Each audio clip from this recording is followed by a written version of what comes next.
Assalamualaikum warahmatullahi wabarakatuh. Perkenalkan, kami dari kelompok A15 ingin menjelaskan hasil proyek akhir data mining kami dengan judul clustering wilayah berdasarkan derajat kesehatan di Provinsi Jawa Barat menggunakan metode fusi J-Means.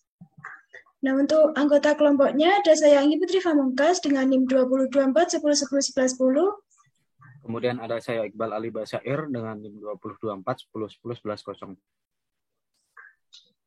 Kemudian ada saya Naimatul Tamimah dengan NIM 2024 10 10 1004. Nah, untuk selanjutnya, untuk latar belakang kenapa kami mengambil topik ini adalah sebagai berikut.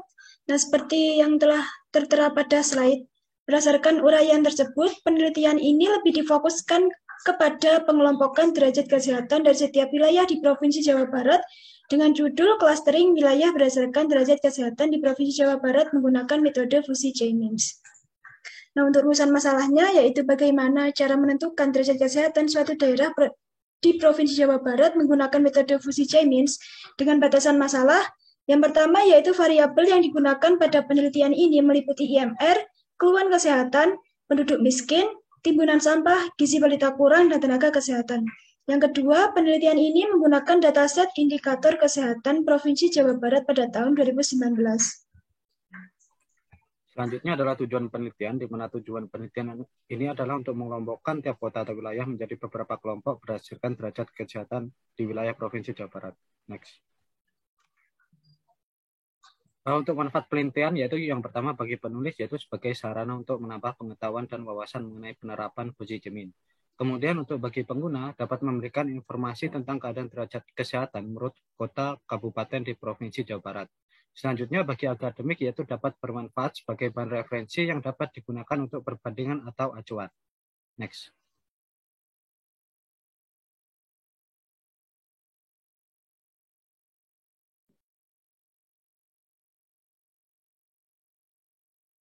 Next. Ya, kemudian penelitian terdahulu yang pertama yaitu clustering wilayah berdasarkan data kesehatan lingkungan menggunakan fusi J-Means. Kemudian ada penggunaan metode fusi J-Means untuk pengelompokan provinsi di Indonesia berdasarkan indikator kesehatan lingkungan. Next. Kemudian ada pengelompokan dan pemetaan derajat kesehatan Kota Bengkulu dan metode J-Means clustering. Next. Untuk landasan teori yang pertama itu ada data mining, kemudian ada tahapan data mining. Next. Kemudian ada derajat kesehatan, ada clustering, ada ELPO method, dan ada algoritma fusi J-Means. Selanjutnya yaitu langkah-langkah algoritma fusi J-Means. Langkah yang pertama yaitu normalisasi data. Nah, tujuan dari normalisasi data ini yaitu untuk menyederhanakan setiap nilai pada feature agar tidak terlalu besar dan mudah diolah pada pengolahan data ini.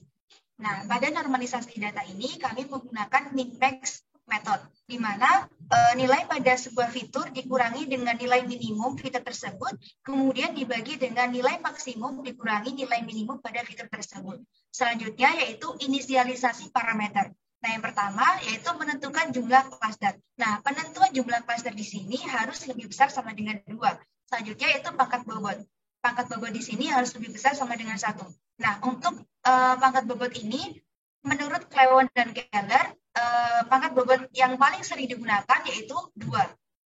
Selanjutnya yaitu menentukan iterasi maksimum pada pengolahan data ini. Selanjutnya yaitu penentuan error terkecil yang diharapkan.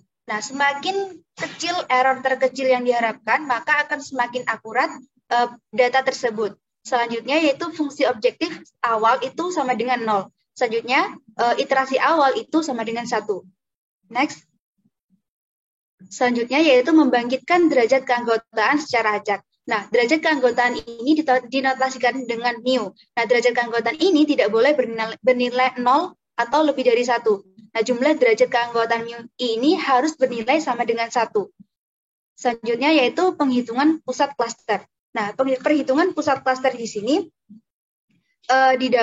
didapat dari mu atau derajat keanggotaan dipangkatkan dengan pangkat bobot dikalikan data pada data ke I atribut ke J dibagi dengan total derajat keanggotaan dipangkatkan pangkat bobot. Next. Selanjutnya yaitu fungsi objektif. Nah, fungsi objektif di sini didapat dari total dari data ke I dikurangi dengan atribut pusat klaster, kemudian dipangkatkan 2, setelah dipangkatkan 2 dikalikan dengan derajat keanggotaan, kemudian dipangkatkan dengan pangkat bobot. Selanjutnya yaitu derajat keanggotaan. Derajat keanggotaan ini didapat dari total dari data ke I atribut ke J dikurangi dengan pusat klaster, kemudian dipangkatkan 2, setelah itu dipangkatkan minus 1, dibagi dengan pangkat bobot kurangi 1. Next. Selanjutnya yaitu pengecekan iterasi. Apabila pengecekan iterasi ini didapat dari fungsi objek, selisih dari fungsi objektif. Nah, apabila selisih dari fungsi objektif itu kurang dari error terkecil yang sudah diharapkan, maka iterasi tersebut dapat dihentikan. Namun, apabila fungsi objektif, selisih dari fungsi objektif itu lebih besar dari error yang diharapkan, maka perlu adanya iterasi lanjutan. Next. Nah, untuk perhitungan dataset, pada dataset kami, yaitu menggunakan fuzzy J-means, ada beberapa parameter, diantaranya error terkecil yang diharapkan, yaitu sebesar 0,001, kemudian pangkat bobot, kami menggunakan pangkat bobot yang sering digunakan, yaitu 2, kemudian maksimal iterasi yang kami gunakan sebanyak 50 iterasi, dan jumlah klaster sebanyak 3, sesuai dengan hasil dari perhitungan elbow method yang kami gunakan. Kemudian di sini terdapat beberapa sampel dataset indikator kesehatan Provinsi Jawa Barat pada tahun 2019. Ada beberapa data, diantaranya ada IMR, gizi balita kurang, penanganan kesehatan, penduduk miskin, timbunan sampah, dan tenaga kesehatan. Next. Selanjutnya adalah metodologi penelitian. Yang pertama yaitu jenis penelitian, di mana jenis penelitian ini adalah penelitian kuantitatif. Kemudian ada objek penelitian, di mana objek dari penelitian ini adalah tingkat derajat kesehatan di setiap kota atau kabupaten di Provinsi Jawa Barat. Kemudian ada tempat dan waktu penelitian, di mana penelitian ini dilakukan secara daring di tempat masing-masing pada minggu keempat bulan Mei hingga minggu pertama bulan Juni 2022. Next. Kemudian untuk pengumpulan data, metode pengumpulan data yang digunakan dalam penelitian ini adalah menggunakan pengumpulan data sekunder dengan sumber data yang didapat dari website Open Data Provinsi Jawa Barat. Next. Untuk tahapan penelitian dapat dilihat seperti berikut. Next.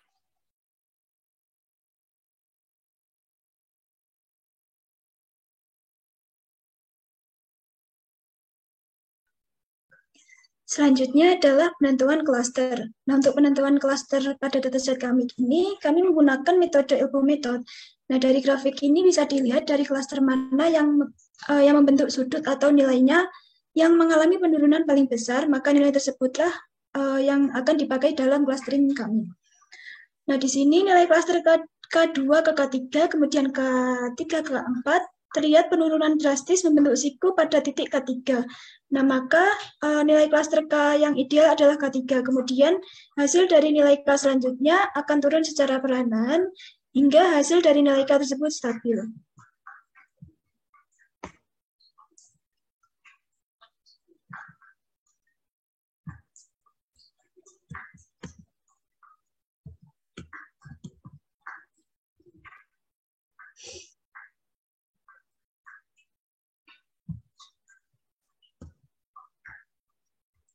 Selanjutnya adalah normalisasi data. Untuk normalisasi data ini kami menggunakan normalisasi min-max, di mana normalisasi min-max ini didapatkan dari data yang akan dihitung, dikurangi dengan data minimal pada kolom tersebut, dibagi dengan data maksimal dikurangi dengan data minimal pada kolom tersebut.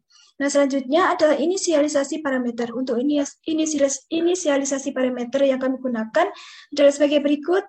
Ada error terkecil, kami menggunakan 0,001, kemudian pangkat bobot menggunakan 2, kemudian maksimal iterasinya kami menggunakan 50, dengan clustering yang kami gunakan adalah 3 clustering, dengan fungsi objektifnya yaitu 0, dengan iterasi awal atau iterasi yang kami gunakan pada pertama kali yaitu iterasi ke pertama.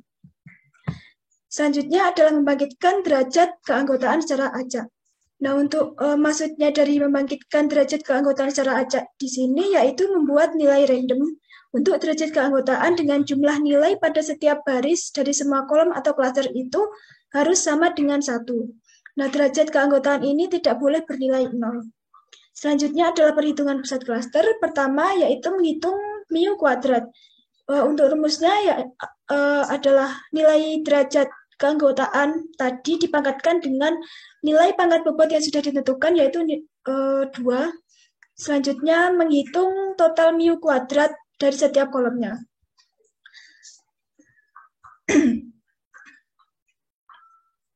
Lalu yang kedua yaitu mengalihkan nilai hasil dari normalisasi min-max dengan nilai pangkat keanggotaan atau mu kuadrat. Setelah itu di sini misalnya saja pada tabel mu X1 didapatkan dari mengalihkan nilai normalisasi dengan nilai pada kolom atau klaster 1 pada mu kuadrat. Lalu hitung nilai total untuk setiap kolomnya, begitu juga untuk mu X2 dan mu X3. Selanjutnya adalah menghitung pusat klaster untuk masing-masing klaster berdasarkan nilai total. Nah, caranya yaitu misalnya saja di sini nilai mu X1 pada kolom atau baris ke-1, dia didapatkan dari membagi nilai total kolom pertama pada mu X1 dengan total nilai kolom pertama pada mu kuadrat. Nah, hal tersebut berlaku juga untuk mendapatkan nilai pada kolom-kolom yang lain. Selanjutnya adalah menghitung fungsi objektif. Nah, untuk mendapatkan nilai fungsi objektif ini, caranya adalah dengan menjumlahkan hasil nilai pada setiap kolom dari nilai normalisasi yang dikurangi dengan nilai pada setiap kolom dari pusat klaster, yang nantinya dipangkatkan 2. Nah, setelah itu hasil dari penjumlahan tersebut dikalikan dengan nilai mu kuadrat. Nah, setelah mendapatkan semua nilai fungsi objektifnya, kemudian diperlukan untuk menotal pada setiap barisnya. Misalnya saja di sini L1 plus L2 plus L3 lalu didapatkan 0,61 sekian. Kemudian setelah itu ditotal lagi nilai pada setiap kolomnya. Dan setelah mendapatkan total nilai fungsi objektifnya, kita perlu untuk mencari selisih fungsi objektif, yaitu didapatkan dari antara nilai fungsi objektif yang baru didapatkan dengan nilai fungsi objektif sebelumnya.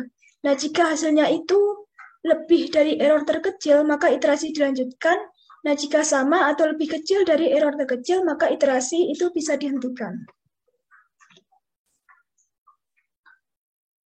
Selanjutnya yaitu derajat keanggotaan. Derajat keanggotaan pada iterasi pertama ini yaitu yang pertama matriks partisi U. Matriks partisi U ini didapatkan dari hasil dari data yang sudah dinormalisasi tadi itu dikurangi dengan pusat klaster, kemudian dipangkatkan 2. Setelah dipangkatkan 2, dipangkatkan lagi dengan min 1 dibagi dengan 2 min 1.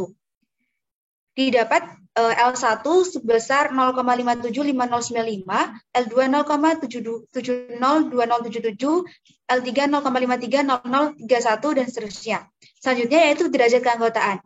Derajat keanggotaan pertama ini didapat dari L1, data L1 dibagi dengan L total, kemudian derajat keanggotaan kedua didapat dari L2 dibagi L total, derajat keanggotaan ketiga didapat dari L3 dibagi L total. Next.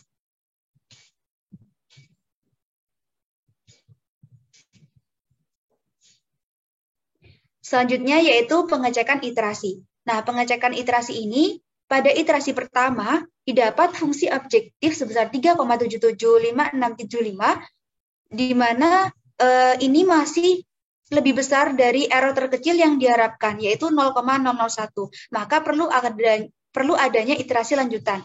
Nah, iterasi lanjutan ini sampai pada iterasi ke-17 atau iterasi terakhir, di mana error terkecil yang diharapkan itu sebesar 0,001, yaitu kurang dari error terkecil yang sudah diharapkan. Next. Nah, pada iterasi ke-17 ini, derajat keanggotaan yang pertama sebesar 0,456462 dan seterusnya, derajat keanggotaan kedua 0,243463 dan seterusnya, dan derajat keanggotaan ketiga 0,300375 dan seterusnya. Selanjutnya yaitu pusat klaster pada mu X1 sebesar 0,211214 dan seterusnya. Begitu juga dengan mu X2 dan mu X3. Next. Pada iterasi ke-17 ini didapatkan derajat keanggotaan pada mu K1 sebesar 0,456462, kemudian derajat keanggotaan pada mu K2 sebesar 0,243463 dan seterusnya, mu K3 sebesar 0,300375 75 dan seterusnya. Nah, setelah ditentukan derajat keanggotaan ini, maka perlu menentukan derajat keanggotaan tertinggi. Nah, pada data pertama, derajat keanggotaan tertinggi terdapat pada derajat keanggotaan pertama, yaitu sebesar 0,456462. Begitu juga pada data kedua dan seterusnya. Setelah menentukan derajat keanggotaan tertinggi, maka perlu kita mengelompokkan klaster mana yang masuk pada klaster data mana yang masuk pada klaster 1, 2, dan 3. Dengan cara, jika derajat keanggotaan yang pertama ini sama dengan derajat keanggotaan tertinggi, maka dia akan masuk pada klaster pertama. Dan apabila derajat keanggotaan kedua sama dengan derajat keanggotaan tertinggi, dia akan masuk pada klaster kedua. Dan apabila derajat keanggotaan ketiga itu sama dengan derajat keanggotaan tertinggi, maka dia akan masuk klaster ketiga. Next. Selanjutnya, matrik klaster. Nah, di sini pada poin 1 ini, dia mewakili data IMR. Setelah itu, poin kedua ini dia mewakili gizi bayi kurang. Poin ketiga dia mewakili keluhan kesehatan. Poin keempat mewakili penduduk miskin. Poin kelima mewakili timbunan sampah. Dan poin keenam mewakili jumlah tenaga kesehatan. Nah, pada matrik klaster ini dapat kita simpulkan bahwa wilayah yang masuk pada klaster pertama, dia yang memiliki nilai IMR rendah, gizi balita kurangnya itu tinggi, keluhan kesehatannya itu sedang, penduduk miskinnya itu tinggi, timbunan sampahnya itu tinggi, dan tenaga kesehatannya itu rendah. Tenaga kesehatannya itu tinggi. Nah, pada klaster kedua, yaitu wilayah yang memiliki nilai IMR-nya tinggi, gizi balitanya itu kurang, rendah, kemudian keluhan kesehatannya itu tinggi, penduduk miskinnya sedang, timbunan sampahnya rendah, dan tenaga kesehatannya rendah. Selanjutnya, wilayah yang masuk pada klaster ketiga, yaitu dia yang memiliki nilai IMR sedang, gizi balita kurangnya itu sedang, keluhan kesehatannya itu rendah, penduduk miskinnya sedang, timbunan sampahnya sedang, tenaga kesehatannya sedang. Next. Berikut merupakan data di mana wilayah-wilayah yang masuk pada klaster pertama, kedua, dan ketiga. Dapat dilihat bahwa Kabupaten Bogor menempati klaster pertama, Kabupaten Bogor, Sukabumi, Cianjur, Bandung, dan Garut itu masuk pada klaster pertama, Kabupaten Cirebon juga masuk pada klaster pertama, kemudian Kabupaten Tasikmalaya dia masuk pada klaster kedua, kemudian Kabupaten Ciamis dan Kabupaten Kuningan juga masuk pada klaster kedua, kemudian klaster ketiga ditempati oleh Kabupaten Majalengka, Kabupaten Sumedang. Next. Kemudian Kabupaten Indramayu juga masuk pada klaster pertama, Kabupaten Bekasi masuk pada klaster pertama, Kabupaten Bandung, Kota Bekasi, Kota Depok, dia menempati pada klaster pertama. Selanjutnya, klaster kedua ditempati oleh Kabupaten Purwakarta, Kabupaten Pangandaran, Kota Cirebon, Kota Banjar, dan Kota Cikarang. Kemudian, klaster ketiga ditempati oleh Kabupaten Subang, Kabupaten Karawang, Kabupaten Bandung Barat, Kota Bogor, Kota Sukabumi, Kota Cimahi, Kota Tasikmalaya, Kota Cianjur, dan terakhir Kota Cibinong Raya.